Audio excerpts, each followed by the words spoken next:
नमस्कार साथियों, गोरखपुर एक डेवलपमेंट सिटी हो रहा है और वहां एयरपोर्ट बन चुका है। कुशीनगर में एयरपोर्ट बन चुका है, बनारस में एयरपोर्ट बन चुका है और उत्तर प्रदेश में कई ऐसे एयरपोर्ट हैं जो इंटरनेशनल एयरपोर्ट हैं। लेकिन दुर्भाग्य हमारे बिहार का है, जहां आज तक देश को आजादी हुए 79 ईयर हो गया, लेकिन आज तक एक इंटरनेशनल एयरपोर्ट नसीब नहीं हो पाया है। साथियों, मैं आप सबको यह बताना चाहता हूं कि पटना इंटरनेशनल एयरपोर्ट जो जयप्रकाश नारायण जी के नाम पर है, वहां लिखा गया है जयप्रकाश इंटरनेशनल एयरपोर्ट पटना, लेकिन वह इंटरनेशनल एयरपोर्ट नहीं है, डोमेस्टिक एयरपोर्ट है। कहने का मतलब यह है कि पटना में भी यदि आप आते हैं तो कहीं भी सऊदी से, ओमान से, कतर से, बहरेन से या यूएई, दुबई, अबू धाबी या कुवैत, कहीं से भी यदि आप आ रहे हैं तो डायरेक्ट आप पटना नहीं आ सकते हैं, क्योंकि डायरेक्ट कनेक्टिविटी नहीं है। लेकिन वहीं आप लखनऊ आना चाहते हैं तो कई कंट्री से आप डायरेक्ट लखनऊ में आ सकते हैं। अर्थात उत्तर प्रदेश में ऐसी व्यवस्थाएं हैं, लेकिन हमारे बिहार में ऐसी कोई भी एयरपोर्ट नहीं है जहां हम विदेश से डायरेक्ट अपने राज्य में आ सकते हैं।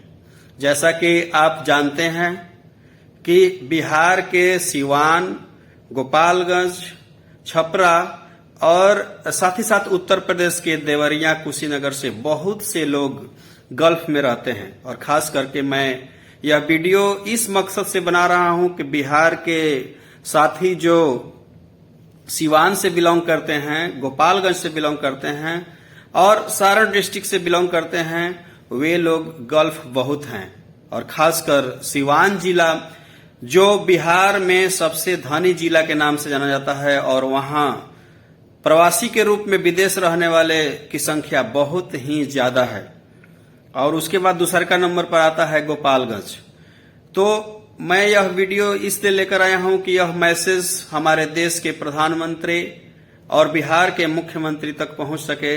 हम सब प्रवासी मजदूरों का यह मांग है, जो खास करके विदेश में रहते हैं, उनका यह मांग है कि बिहार के गोपालगंज में जो साविया हवाई अड्डा है उसको बनाया जाए, उसका जीर्णोद्धार किया जाए, उद्घाटन किया जाए और उसको चालू किया जाए, ताकि विदेश में सिवान जिला, गोपालगंज जिला और छपरा जिला और साथ ही साथ देवरिया जिला में जो भाई लोग विदेश में रहते हैं उनको आने जाने में असुविधा न हो सके। हम आपको बताना चाहते हैं कि कोई कोई कंपनी है जो गोरखपुर तक का फ्लाइट देती है, लेकिन मैक्सिमम ऐसी कंपनी है जो गोरखपुर तक का फ्लाइट देती हो। कई ऐसी कंपनी है जो दिल्ली का फ्लाइट देती हैं या लखनऊ का फ्लाइट देती है, लेकिन डोमेस्टिक फ्लाइट नहीं मिल पाता है। तो जो लोग दिल्ली उतरते हैं उनको वहां लॉज में जाना पड़ता है और लॉज वाला वहां से रेलवे का बुकिंग करवाता है और इस प्रकार से यात्रा करने में 2 दिन का समय चला जाता है। जो लोग लखनऊ आते हैं, सिवान से बिलोंग करते हैं या गोपालगंज से या बलिया जिला से बिलोंग करते हैं या छपरा से बिलोंग करते हैं, देवरिया से बिलोंग करते हैं, उन लोगों को वहां लखनऊ एयरपोर्ट से वाहन रिजर्व करना पड़ता है और उसमें भी बहुत ही तकलीफ से लोगों को घर पहुंचना पड़ता है। इन सभी कठिनाइयों को खत्म करने के लिए गोपालगंज का जो साविया हवाई अड्डा है उसका जीर्णोद्धार किया जाना और उसको चालू करना अति आवश्यक है। साथ ही साथ मैं बताना चाहता हूं कि भारत सरकार एक कार्यक्रम चला रही है, उड़ान परियोजना। उस परियोजना के तहत स्थानीय सांसद माननीय श्री आलोक सुमन जी ने संसद में कई बार आवाज उठाया, उस पर त्वरित कार्रवाई की जाने की आवश्यकता है। डॉक्टर आलोक कुमार सुमन जी प्रयासरत हैं, कई बार प्रयास भी किए और ऐसा वीडियो में देखने को आया, न्यूज के माध्यम से भी यह पता चला कि शव्या हवाई अड्डा का बाउंड्रीकरण का कार्य हो रहा था।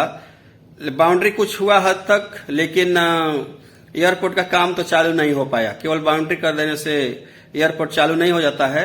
इस पर जब तक राज्य सरकार और केंद्र सरकार ध्यान नहीं देगी तब तक उस पर कुछ नहीं हो सकता है। हम यह भी कह सकते हैं कि डॉक्टर आलोक सुमन ने वह बाउंड्री कराने का प्रयास किया, में भी वह राजनीतिक साजिश हो सकता है, क्योंकि उनको दोबारा चुनाव जीतना था, तो इसलिए अपने फंड से ही कहीं बाउंड्री करवा दिए हों, ऐसा भी तो हो सकता है। लेकिन लास्ट में हमने उनका वक्तव्य सुना था संसद में, जब वह चर्चा कर रहे थे तो उन्होंने पुरजोर तरीके से शव्या हवाई अड्डा को निर्माण के लिए मांग किया था। तो मैं अपने तरफ से यह मांग करता हूं कि सभी विदेश में रहने वाले साथियों का यह मांग है कि गोपालगंज में हवाई अड्डा बनना चाहिए, और इस वीडियो को ज्यादा से ज्यादा शेयर कीजिए ताकि बिहार के मुख्यमंत्री नीतीश कुमार और भारत के यशस्वी प्रधानमंत्री श्री नरेंद्र मोदी तक यह वीडियो पहुंच सके, ताकि हम सब प्रवासी विदेश में रहने वाले कामगार बंधुओं का आवाज उन तक पहुंचे, वे हमारे दुख दर्द को जाने और गोपालगंज का शव्या हवाई अड्डा का निर्माण कार्य शुरू करवाएं। मैं इसमें यह ऐड करना चाहता हूं कि सरकार उड़ान परियोजना के तहत जमीनों का अधिग्रहण करती है, किसानों से जमीन लेती है और वहां हवाई अड्डा तो निर्माण करवाती है, जहां हवाई अड्डा नहीं रहता है, जहां जमीन नहीं रहता है वहां अधिग्रहण करवाती है जमीन, और फिर वहां एयरपोर्ट बनवाने का कार्य करती है। लेकिन यदि सरकार इस पर ध्यान दे तो गोपालगंज के जो शव्या हवाई अड्डा है वहां पहले से ही जमीन अवेलेबल है, सरकार को जमीन पर खर्च करने की जरूरत नहीं है। केवल खर्च करने की जरूरत है तो उस पर निर्माण करने की जरूरत है, रनवे बनाने की जरूरत है, एयरपोर्ट का बिल्डिंग बनाने का जरूरत है, और उसके अलावा कुछ खर्च करने का जरूरत नहीं है, और जमीन भी अधिग्रहण करने की जरूरत नहीं है। इसलिए सरकार यदि ध्यान देगी तो कम खर्च में वहां एयरपोर्ट का निर्माण हो सकता है, और हम सब प्रवासी जो विदेश में रहते हैं उनके लिए एक बहुत ही बड़ा सौगात होगा, बिहार के लिए भी एक सौगात होगा। और वह शव्या हवाई अड्डा को इंटरनेशनल हवाई अड्डा बनाने की जरूरत है, ताकि हम लोग सीधे विदेश से अपने जिला में उतरे तो हमको एक गर्व की अनुभूति हो, हम लोग गर्वान्वित महसूस करें। तो मुझे पूरा विश्वास है कि सरकार हमारी मांगों को सुनेगी, इस पर ध्यान देगी, और वहां गोपालगंज जिला के शव्या हवाई एयरपोर्ट को अवश्य ही बनवाने का कार्य करेगी। बहुत बहुत धन्यवाद।